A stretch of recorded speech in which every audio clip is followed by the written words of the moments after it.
Halo semua pendengar terbaik. Assalamualaikum warahmatullahi wabarakatuh. Selamat datang di podcast spesial Bangga Indonesiaku. Aku per hari ini, kali ini kita akan bahas bagaimana sistem peradilan Indonesia menjadi bagian penting dalam membangun rasa bangga nasional dengan narasumber dari dua lembaga kunci Mahkamah Agung Republik Indonesia, Pengadilan Agama dan Pengadilan Negeri. Yuk, kita kenalan sama mereka. Yang pertama ada Kak Runada Nadifa dari Pengadilan Agama Sumeneb. Halo Kak Nada. Halo Kak, halo semua pendengar. Senang bisa berbagi tentang peran pengadilan agama dalam membangun bangsa yang adil dan harmonis. Baik, yang kedua ada Kak Muhammad Wendy Pranata dari Pengadilan Negeri Muara Enim. Salam kenal Kak Wendy.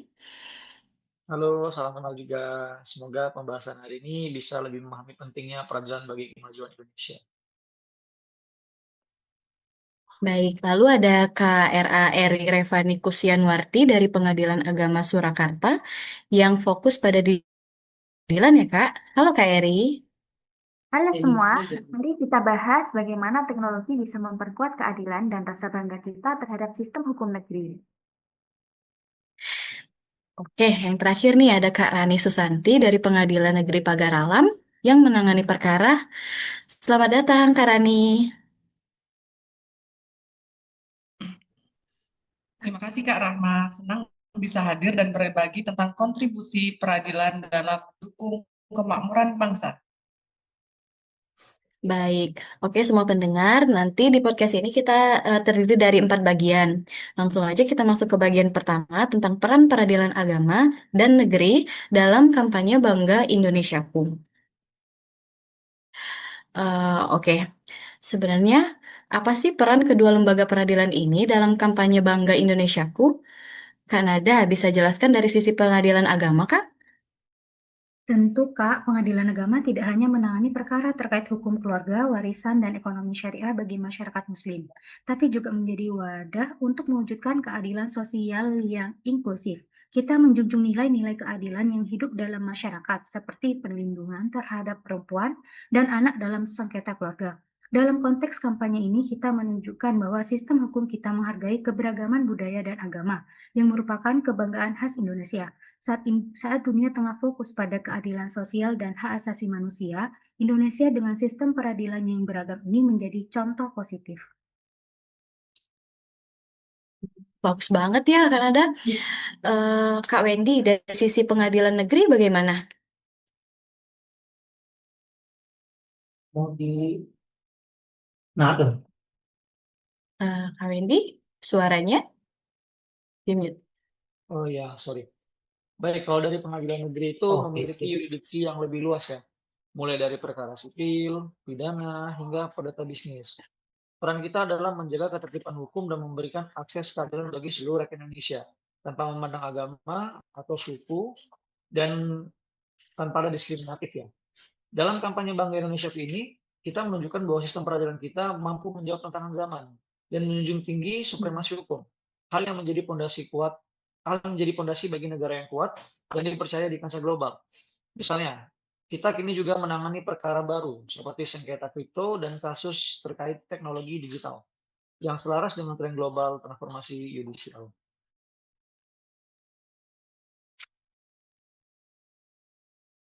Oke, langsung aja kita ke bagian 2 tentang inovasi dan tantangan di era digital. Saat ini dunia sedang menghadapi gelombang digitalisasi. Bagaimana hal itu mempengaruhi peradilan kita? Kak Eri, bisa dijelaskan? Baik, terima kasih Kak Rahma. Di era Society 5.0, Mahkamah Agung telah menginisiasi digitalisasi peradilan melalui sistem e-court. Sesuai dengan Perma nomor 7 tahun 2022, Pengadilan Agama juga mengikuti langkah-langkah ini. Proses pendaftaran, pembayaran biaya, hingga persidangan bisa dilakukan secara daring. Ini meningkatkan efisiensi dan transparansi yang menjadi kebanggaan kita karena Indonesia ikut serta dalam gerakan global transformasi peradilan digital. Namun, tantangannya juga ada, seperti kesenjangan infrastruktur antar daerah, rendahnya literasi digital sebagian masyarakat, dan isu keamanan data. Di tingkat global, kita juga bisa belajar dari kerjasama seperti yang dilakukan oleh Unikri dengan Qatar tentang pemanfaatan AI yang bertujuan dalam sistem peradilan. Ya, oke. Kak Rani, dari sisi pengadilan negeri yang menangani perkara bisnis, apakah ada dampak khusus dari digitalisasi ini? Baik, terima kasih Kak Rahma. Ini ya tentu ada ya. Digitalisasi membuat proses penyelesaian sengketa bisnis menjadi lebih cepat dan efisien, yang mendukung kemajuan ekonomi nasional. Harus mengantisipasi perkara baru yang muncul akibat perkembangan teknologi seperti kasus pelanggaran hak kekayaan intelektual di dunia maya atau sengketa terkait platform digital. Dalam kampanye ini, kita ingin menunjukkan bahwa Indonesia siap bersaing di pasar global karena memiliki sistem peradilan yang adaptif dan handal. Namun tantangan tetap ada, seperti memastikan bahwa digitalisasi tidak meninggalkan masyarakat yang kurang mampu atau daerah terpencil, sehingga akses keadilan tetap merata.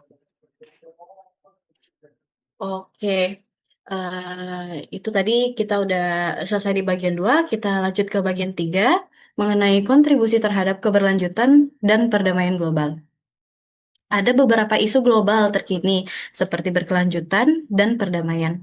Apakah peradilan kita berkontribusi di sana? Kanada bisa dijelaskan, Kak? Lupa tadi kira udah selesai itu, Ray. Tentu Kak Rahma, misalnya dalam perkara wakaf dan zakat, kita membantu mengelola sumber daya yang bisa digunakan untuk pembangunan sosial dan lingkungan. Selain itu, prinsip mediasi yang kita terapkan dalam menyelesaikan sengketa juga sejalan dengan upaya global untuk menciptakan perdamaian dan resolusi konflik yang damai. Kita juga turut mendukung upaya Indonesia dalam menjaga perdamaian internasional, karena keadilan yang baik dalam negeri adalah dasar bagi kontribusi kita di luar negeri.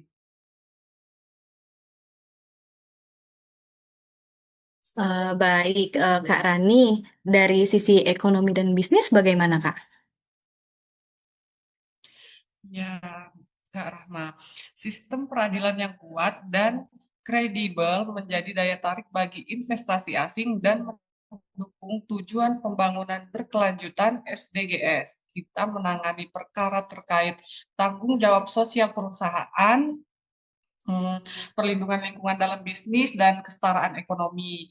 Saat dunia tengah menghadapi tantangan ekonomi global atau perubahan iklim, peran peradilan dalam menjaga keadilan ekonomi dan mendorong praktik bisnis yang berkelanjutan menjadi sangat penting.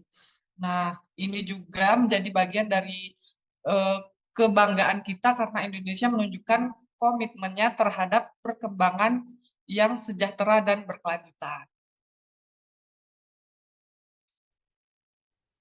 Baik, oke, bagus sekali ya, menarik sekali ya. Jadi bangga jadi warga Indonesia. Lanjut ke bagian 4. Lanjut ke bagian 4 itu mengenai cara masyarakat itu untuk mendukung peradilan. Bagi pendengar yang ingin ikut serta dalam memperkuat peran peradilan dalam kampanye Bangga Indonesiaku ini, apa yang bisa mereka lakukan ya, Kak? Mungkin dari Kanada. Ada banyak cara loh, mulai dari meningkatkan literasi hukum, terutama terkait hak dan kewajiban dalam hukum keluarga atau ekonomi syariah. Juga mendukung upaya pengadilan agama dalam menyebarkan informasi hukum melalui program penyuluhan atau kegiatan masyarakat. Selain itu, bisa ikut serta dalam memastikan bahwa akses keadilan bagi semua lapisan masyarakat tetap terjaga. Mungkin ada yang mau menambahkan? Kak Wendy? Baik, kalau bagi masyarakat umum ya, penting untuk menghargai proses hukum dan mematuhi putusan pengadilan yang sudah ada. Juga bisa memberikan masukan konstruktif untuk memperbaiki sistem peradilan. Bagi pelaku bisnis, pastikan untuk menjalankan usaha sesuai dengan hukum agar tercipta lingkungan yang sehat dan adil. Oke, mungkin dari Kak Eri ada yang mau disampaikan juga? Kita juga bisa mendukung digitalisasi peradilan dengan meningkatkan Kalau literasi misalnya. digital kita sendiri, serta membantu masyarakat sekitar yang masih kesulitan dalam mengakses layanan e-court. Juga bisa menyebarkan informasi tentang keamanan data dan etika dalam menggunakan teknologi dalam proses hukum. Ah, lalu Kak Rani, ada tambahan Kak Rani?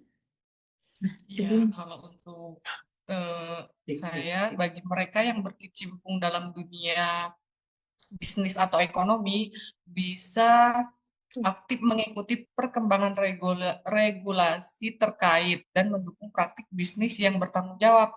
Juga bisa berpartisipasi dalam diskusi atau kegiatan yang bertujuan untuk meningkatkan pemahaman tentang peran peradilan dalam mendukung kemakmuran dan berkelanjutan. Baik, sangat menarik ya pembahasan kita pada pagi hari ini. Selanjutnya kita tutup aja. Sebelum kita tutup, saya ingin menyampaikan terima kasih banyak kepada semua narasumber yang sudah berbagi informasi dan wawasan menariknya hari ini. Mungkin ada pesan-pesan yang ingin disampaikan kepada para pendengar. Ya, baik, Kak Nada. Keadilan yang adil dan inklusif adalah jantung dari negara yang besar. Mari kita bangga dengan sistem peradilan kita yang menghargai keberagaman dan bekerja untuk kesejahteraan semua masyarakat. Baik, siap dilaksanakan pesannya Pak Kanada. Selanjutnya, Kak Wendy. Ya, kalau dari saya, supremasi hukum itu adalah fondasi dari kemajuan bangsa. Kita harus menjaga dan memperkuatnya agar Indonesia terus menjadi negara yang dipercaya dan dibanggakan di dunia. Kak Eri, ada yang disampaikan? Digitalisasi peradilan adalah langkah maju yang harus kita dukung dengan tetap memastikan bahwa tidak ada yang tertinggal. Mari kita jadikan teknologi sebagai alat untuk memperkuat keadilan dan kebanggaan kita terhadap Indonesia. Iya. Terakhir nih, Kak Rani, apa pesannya, Kak? Ya, peradilan yang handal adalah kunci untuk menciptakan ekonomi yang sehat dan berkelanjutan. Mari kita dukung upaya peradilan dalam mendukung kemakmuran bangsa, kontribusi kita di kancah global. Cukup. Baik. Sangat menginspirasi ya, sangat inspiratif ya. Jadi teman-teman, keadilan adalah bagian penting dari kebanggaan kita sebagai bangsa Indonesia. Mari kita jadikan rasa bangga ini sebagai daya dorong untuk menjaga dan memperkuat sistem peradilan kita. Sampai jumpa di episode selanjutnya dan jangan lupa, bangga Indonesiaku, keadilan kita, kehormatan bangsa. Assalamualaikum warahmatullahi wabarakatuh. Waalaikumsalam warahmatullahi wabarakatuh. Kami